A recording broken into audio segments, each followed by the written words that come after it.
Activision can suck it. Overcharging for micro DLC, sending cease and desist letters to studios that are trying to keep old games safe and fun out of the goodness of their own heart, selling games that were released the same year people were shouting Coney 2012 at full price, remasters, scandals. This publisher is literally the absolute worst. So recently I went back to Call of Duty Black Ops 6, a game that I've been barely really playing since, I don't know, December. And there was a brief moment from when I logged into the game where I was concerned one of my prescriptions had expired, because what I thought I would be playing was a military shooter set in the 1990s. But instead what I got was which is just so weird. Like, I can never get over the fact that Call of Duty games, typically when they get announced and they're starting to come out, they go, we're gonna try to keep an authentic setting to our game. And then all of a sudden, not even a month into the game's release, they're releasing this absolute junk. And it's not like any of this content is good. And honestly, this entire publisher has gotten so heartless and has sold out so much that they're now making battle passes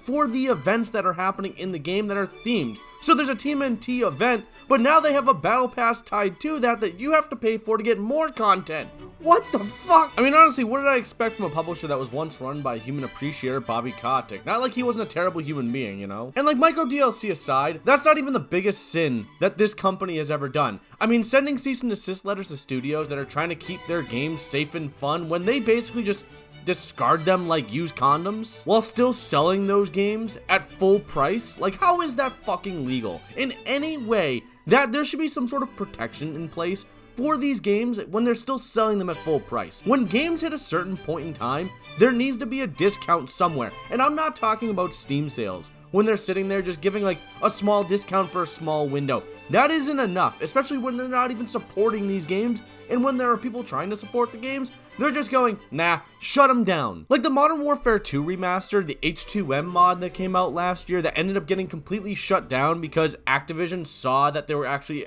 going to impact sales of Black Ops 6, is just mind-boggling. Like, they were literally taking a game that players have been dying to have a remaster for, and then giving that to the player, and then Activision saw people were gonna have fun and that it was gonna impact their sales, and we're like, nah, cease and desist letter, buddy. And while there's that slight chance it may have impacted sales for Black Ops 6 very slightly, you still had to buy Call of Duty 4 Remastered in order to play the H2M mod, because in order to download the H2M mod and for it to actually work, you had to have that game installed. So they were still making money on a game that was years old that they're charging full price for. And for what? For players to buy a game that they were most likely gonna buy anyway because it's the newest game in the entire franchise. It's basically Madden at this point. All for a game to give you lackluster post-launch content, a game that has wicked long queue times for some god knows what reason, when you can just play a game from 10 years ago and get into games even faster, an anti-cheat that never works for god knows what reason, and micro DLC that is literally rammed down your throat to the point all the developers will end up doing every single year around like the summer go, we're sorry. We're sorry. We're sorry. But here's the best part. They're never sorry. They never will be sorry, because at the end of the day, you are nothing but the scum at the bottom of their foot. They wouldn't even piss on you if you were on fire. Which is why I've barely played Call of Duty since its release. I mean, I do this pretty much every year because, you know, COD cycle. And for those of you asking what I've been playing with the majority of my time,